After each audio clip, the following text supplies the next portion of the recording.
बनाते हैं। एक आयनिक रेडियस वाला अभी उस पर कोई डिस्कशन नहीं हुआ है ना। देखो बाबू, आयनिक रेडियस का जहां तक बात है ना, तो आयनिक रेडियस को हम ऐसे कंसीडर नहीं करते हैं कि nucleus to nucleus distance of two same atom या वैसा कुछ, ठीक है।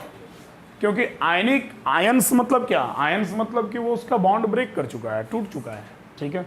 जब तक वो टूटेगा नहीं तब तक वो पॉजिटिव और निगेटिव कैसे होगा, क्लियर है ना। कुछ भी टूटता है तो एक पॉजिटिव एक निगेटिव होता है, ठीक है।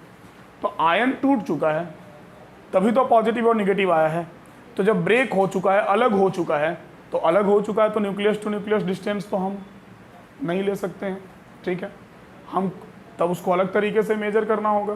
तो आयनिक रेडियस का सीधा सा मीनिंग होता है कि distance between nucleus and outer orbit where electron is present. Simple सी बात है, न्यूक्लियस से उस आउटर ऑर्बिट का डिस्टेंस जहां पर इलेक्ट्रॉन प्रेजेंट है, ठीक है।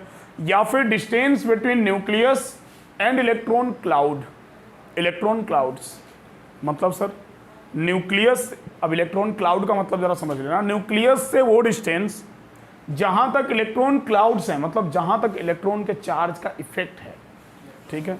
हाँ, अब न्यूक्लियस से लास्ट ऑर्बिट में अब इलेक्ट्रॉन जहां तक है और जहां तक उसके चार्ज का इफेक्ट है, वहां तक का जो डिस्टेंस होगा वही क्या होगा, आयनिक रेडियस। बट इसको इफेक्टिव तरीके से अगर समझना है तो सबसे इफेक्टिव तरीके से समझने का यही तरीका है कि आप ऐसे समझिए कि it is the distance between nucleus and outer orbit where electron is present. समझ गए बात को। अब इलेक्ट्रॉन का मतलब एटम, हमारे पास सपोज दैट कोई एक एटम है, हमारे पास कोई एक एटम ए है, ठीक है, जो न्यूट्रल फॉर्म में है, सपोज दैट, क्लियर है। हमारे पास एक एटम ए प्लस है, मतलब इसका इलेक्ट्रॉन लॉस हो चुका है, और हमारे पास एक एटम ए माइनस है, मतलब वो एक्स्ट्रा इलेक्ट्रॉन गेन कर लिया। तो जब ये लॉस किया तो ए प्लस बना, और जब ये गेन किया तो ए माइनस बना, और ना लॉस किया ना गेन किया, तो न्यूट्रल फॉर्म में वो ए है। अब हमको डिसाइड करना है कि किसका रेडियस ज़्यादा होगा और किसका रेडियस कम होगा। ए का रेडियस ज़्यादा होगा, ए माइनस का ज़्यादा होगा, या ए प्लस का ज़्यादा होगा। तो हम क्या बोल रहे हैं, हम इस बेसिस पे डिफाइन कर रहे हैं कि distance between nucleus and outer orbit where electron is present, ठीक है। एक बात और समझो, अगर हम ए का बात करें तो ए का कंडीशन क्या है, तो सर ए का कंडीशन कुछ ऐसा है कि जितना प्रोटॉन उसके न्यूक्लियस में है उतना ही इलेक्ट्रॉन उसके ऑर्बिट्स में, सब मिला जुला कर तो उतना ही है, ठीक है। जरा कंडीशन सुन लो तीनों का, उसके बाद तुम खुद बता दो कि किसका रेडियस ज़्यादा होगा और किसका रेडियस कम होगा।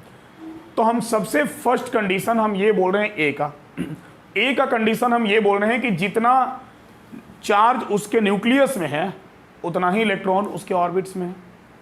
एक तरह से इफेक्टिव न्यूक्लियर चार्ज का बड़ा अच्छा बैलेंस बना होगा, जितना निगेटिव उतना पॉजिटिव, अट्रैक्शन भी एकदम मतलब स्टैंडर्ड अट्रैक्शन होगा, ठीक है। ये तो ए का कंडीशन हो गया। ए प्लस का कंडीशन ये है कि उस केस में पॉजिटिव चार्ज का क्वांटिटी ज़्यादा है, ठीक है, और निगेटिव चार्ज का क्वांटिटी कम है, क्योंकि ए प्लस तो तब हुआ ना जब वो इलेक्ट्रॉन लॉस किया। क्लियर हो रहा क्या बोल रहे हैं। तो ए प्लस तब हुआ जब वो इलेक्ट्रॉन लॉस किया। तो बाबू जब इलेक्ट्रॉन लॉस कर दिया, ठीक है, तो नंबर ऑफ इलेक्ट्रॉन कम हो गया, लेकिन प्रोटॉन तो कभी कम नहीं होना है। तो इस केस में इफेक्टिव न्यूक्लियर चार्ज क्या होगा, घटेगा बढ़ेगा। अरे भाई प्रोटॉन तो उतना ही रह गया ना, लेकिन इलेक्ट्रॉन क्या हो गया, कम हो गया। तो चार्ज किसका ज़्यादा, प्रोटॉन का। न्यूक्लियस का चार्ज ज़्यादा, इक्वल क्वांटिटी में रहा नहीं। जब ए के ऊपर प्लस चार्ज आया, डेट मीन्स क्या कि वो इलेक्ट्रॉन लॉस कर दिया। सपोज डैट वो एक ही इलेक्ट्रॉन लॉस किया। सपोज डैट कि न्यूक्लियस में 10 प्रोटॉन था, ठीक है, और आउटर ऑर्बिट में 10 इलेक्ट्रॉन था। हालांकि ये 10-10 का एग्जाम्पल हमको लेना नहीं चाहिए था, नियोन हो गया, ठीक है, जो ना इलेक्ट्रॉन लेता है ना देता है, बट एक समझने के लिए ले लो, ठीक है। ये तो बेचारा नियोन जो है वो तो मोदी जी है।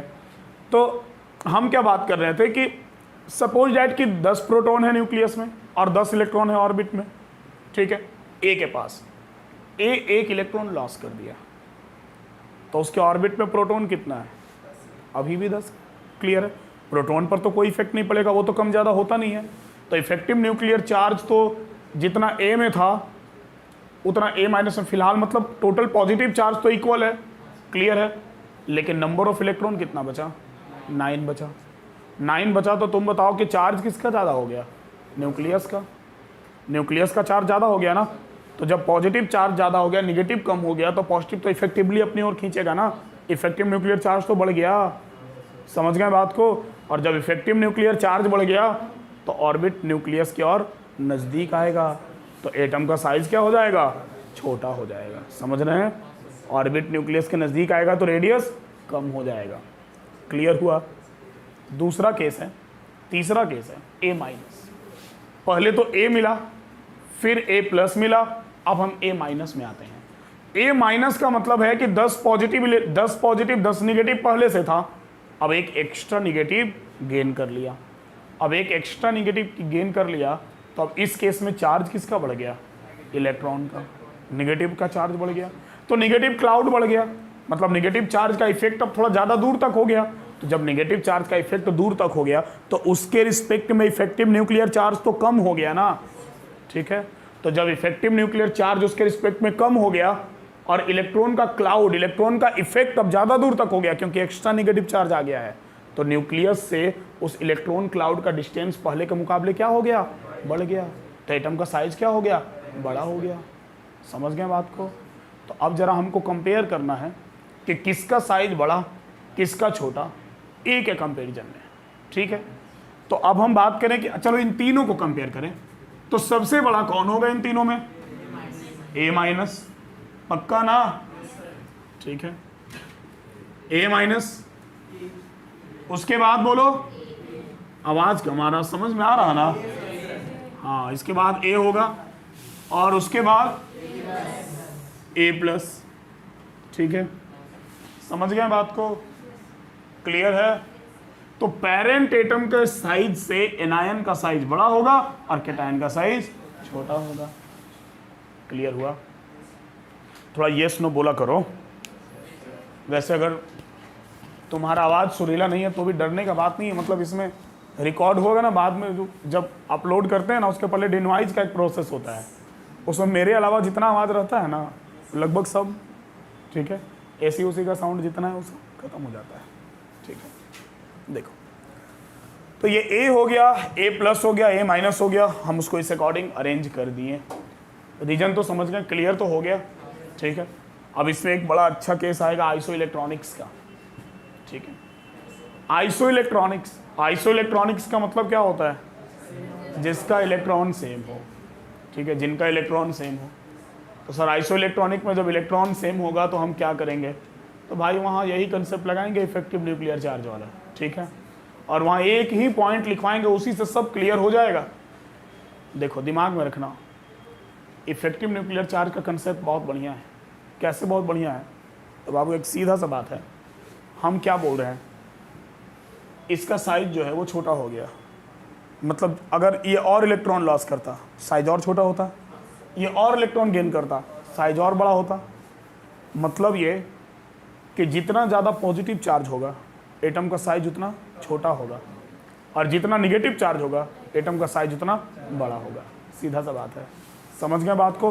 तो जैसे तुमको आइसो इलेक्ट्रॉनिक मिलेगा, आइसो इलेक्ट्रॉनिक्स का एटम का size, ionisation energy, electron gain enthalpy, अभी बहुत सारा जो टॉपिक बाकी है ना एकदम धड़ल्ले से एग्जाम में पूछा जाता है।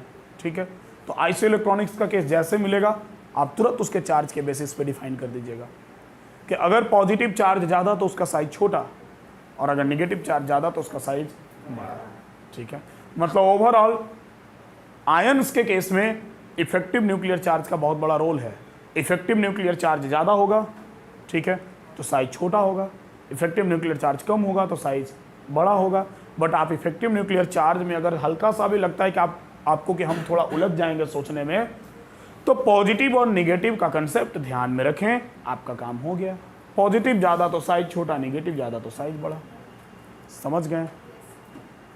कुछ पॉइंट लिख लिया जाए, जरा लिखिए। ठीक है, हेडिंग दीजिए आयनिक radius.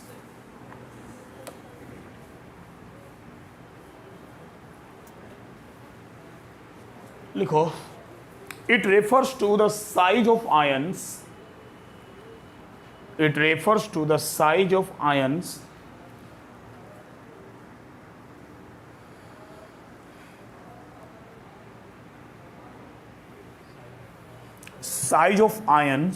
in ionic crystal, in ionic crystal.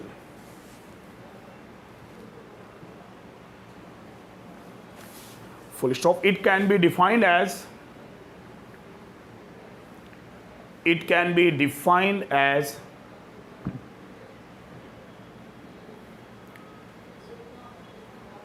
the size of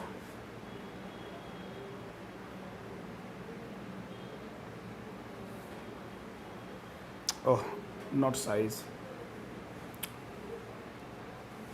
it can be defined as the distance between size of, काट दो, थोड़ा आईना में खुद को देखने लगे थे, इस वजह से थोड़ा सा ध्यान भटक गया, ठीक है। हाँ, क्या बोले थे? It can be defined as the distance between nucleus and outer orbit, distance between nucleus and outer orbit where electron is present, where WHERE, where electron is present.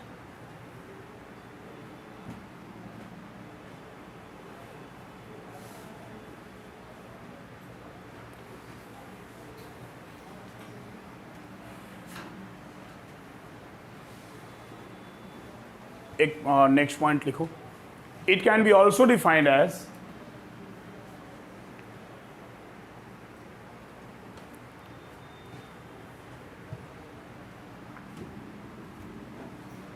it can be also defined as the distance between nucleus,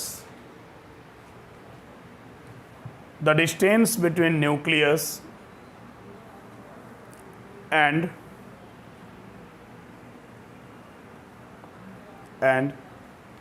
electron clouds and electron clouds of orbit,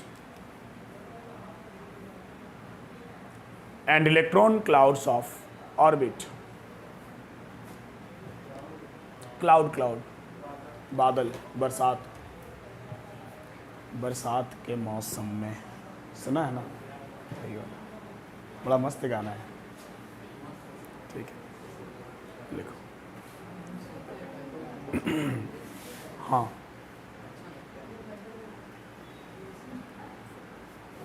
क्या लिखा? Electron clouds. तो ये हो गया, definition इसका clear है, समझ गए, बाकी जो समझाए वो समझ ही गए। अब ये तो डिटेल में अलग से हमको लिखवाने की ज़रूरत नहीं है कि एनायन का साइज उसके पेरेंट एटम से बड़ा होता है, केटाइन का उसके पेरेंट एटम से छोटा होता है, क्या थ्योरी लिखवाना पड़ेगा? ये लिख के समझ जाओगे ना, तो बस लिख लो ना।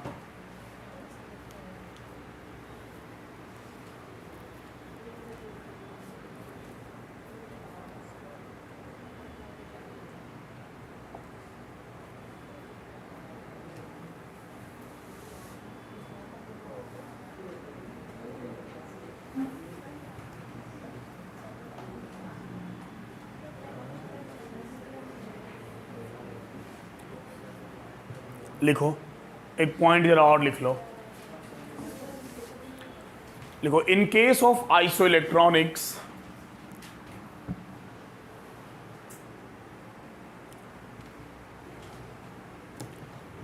in case of isoelectronics, more is the number of positive charge. In case of isoelectronics, comma दे देना, उसके बाद लिख देना more is the number of positive charge,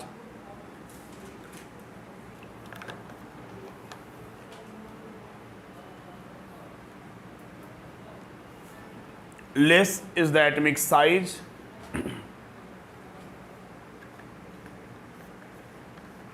less is the atomic size,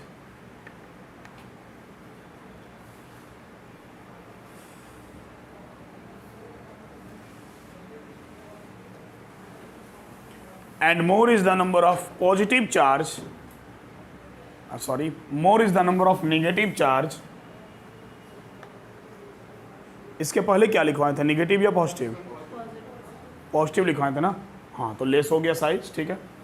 इसके बाद देखो, more is the number of negative charge, more is the size of atom, more is the size of atom.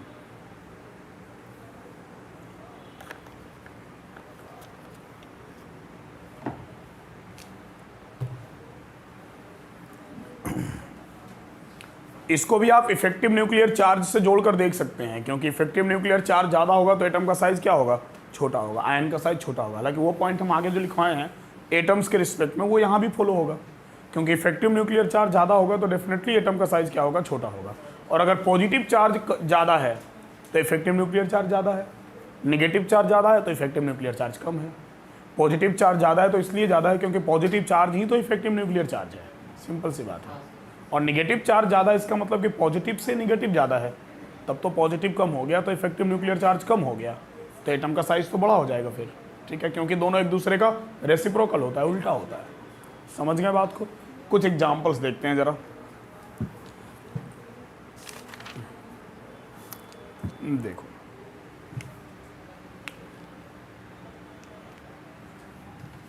जैसे हमारे पास N3 minus, O2 minus, F minus, Na plus, Mg2 plus,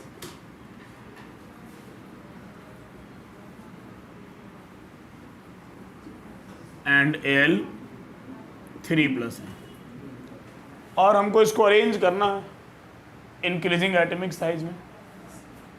अब किसका बड़ा होगा, किसका छोटा होगा? सबसे बड़ा N3 माइनस का, उससे छोटा O2 माइनस का, उससे छोटा F माइनस का, उससे छोटा Na प्लस का, उससे छोटा Mg2 प्लस का, और उससे भी छोटा Al3 प्लस। कंसेप्ट फॉलो हो गया ना एकदम? जितना ज़्यादा पॉजिटिव चार्ज उतना साइज छोटा, और जितना ज़्यादा नेगेटिव चार्ज उतना साइज बड़ा। तो हम अब ऐसे ऐसे साइन क्या देना है ना, एक ही एरो का साइन दे देते हैं ना, ठीक है। और इस साइड हमारा साइज क्या हो रहा है,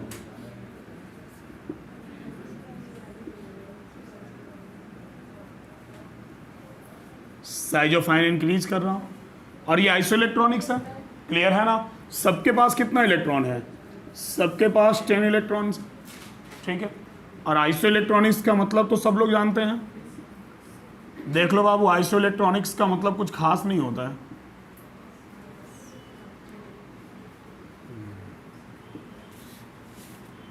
आइसोइलेक्ट्रॉनिक्स का एक सीधा सा मतलब होता है, और वो मतलब होता है same number of electrons, electron का क्वांटिटी सेम होगा। आइसो मतलब same, electronics represent two electron, same number of electron, ठीक है। या फिर ऐसे भी लिख सकते हैं, और same electronic configuration, electronic configuration भी सेम होगा, क्योंकि इलेक्ट्रॉन बराबर है, और इलेक्ट्रॉन जितना मतलब सब में इक्वल इलेक्ट्रॉन है, तो आउटर ऑर्बिट में फिल भी आप उतना ही ना कीजिएगा, तो इलेक्ट्रॉनिक कन्फिग्रेशन भी सेम होगा। तो इस केसेस में आप एटम के साइज को खूब अच्छे से डिफाइन कर सकते हैं, चलेगा। कुछ क्वेश्चंस बना लिया जाता, हालांकि अब जितना भी टॉपिक इसके बाद आएगा वो सारा टॉपिक रिलेटेड होगा साइज से ही, साइज सही तो सब सही।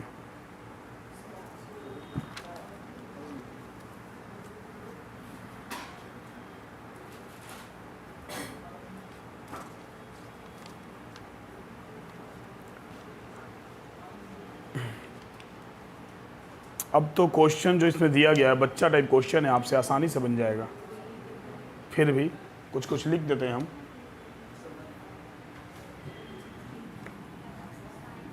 K प्लस है, Cl माइनस है, साथ में Ca2 प्लस है और S2 माइनस है। अब बोल रहा किसका बड़ा किसका छोटा बताओ। सबसे बड़ा किसका होगा? H2 माइनस का, उसके बाद Cl माइनस, फिर बोलो पोटेशियम का, और सबसे छोटा होगा कैल्शियम का, है ना सिंपल। तो अब आइसो इलेक्ट्रॉनिक्स वाले केस को तो आप आसानी से हैंडल कर लीजिएगा। यही सब क्वेश्चन है इसमें।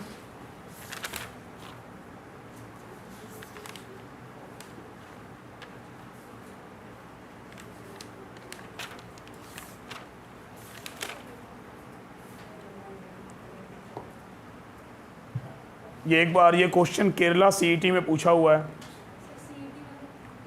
अलग अलग एग्ज़ाम स्टेट वाला जो होता है ना, अब तो नहीं होता है, तो सबको मतलब कुछ कुछ स्टेट का शायद होता है, जैसा WB होता है, शायद WB अभी भी होता है, तो सबका तो अब मर्ज कर दिया ना। हाँ, अब इंजीनियरिंग वाला मेंस के थ्रू चला जाता है, और नीट वाला वो मतलब मेडिकल वाला नीट के थ्रू चला जाता है।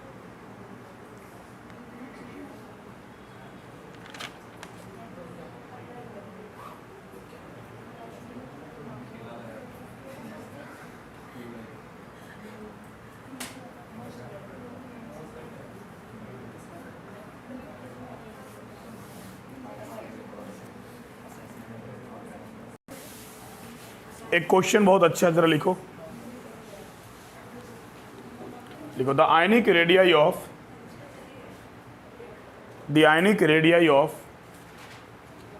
रेडियस को जनरली हम लोग रेडियाई भी बोल देते हैं, RADII प्लूरल हो गया। The ionic radii of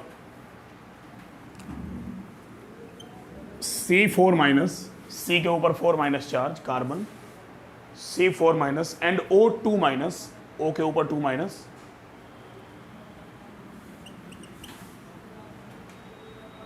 O2 minus are 2.60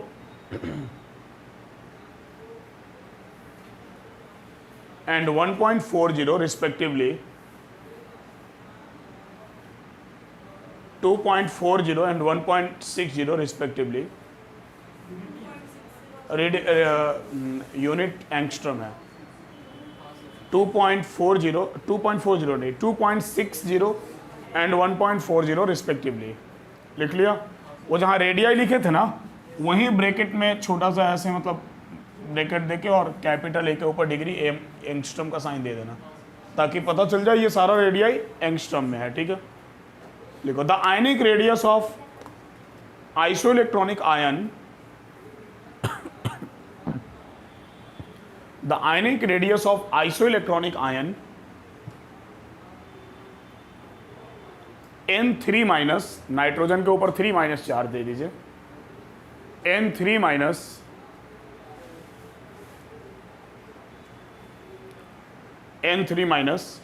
would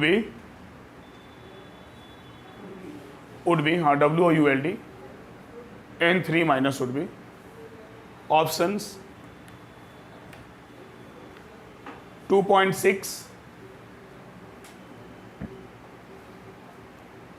1.71, 1.40, 0.95।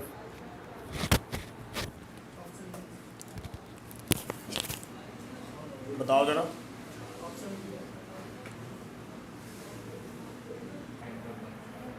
हाँ, तो बताओ आंसर क्या होगा।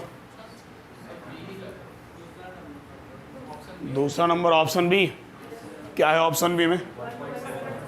1.71। मतलब हमारे पास क्या क्या है, अब क्या क्या है हम तो नहीं बताएंगे, क्वेश्चन में क्या क्या है वो देख लिया जाए। C4 माइनस है, O2 माइनस है और N3 माइनस है। C4 माइनस का आपको गिवन है, कितना गिवन है? 2.6 ना, ठीक है। और O2 माइनस का 1.4। तो पक्का है कि जो N3 माइनस का होगा वो इन दोनों के बीच का होगा। ठीक है।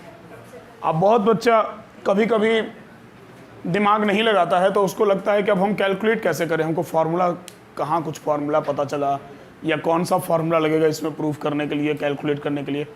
तो दिमाग लगाना है, फार्मूला नहीं। समझ गए बात को? और आपका दिमाग बिल्कुल सही चला है, तो जो 1.71 वाला ऑप्शन था वो हो जाएगा, क्योंकि एक ऑप्शन तो 0.95 था ना, वो तो होगा ही नहीं, दूर दूर तक समझ में आ रहा। ठीक है, चलेगा। तो आपका आंसर बिल्कुल सही है।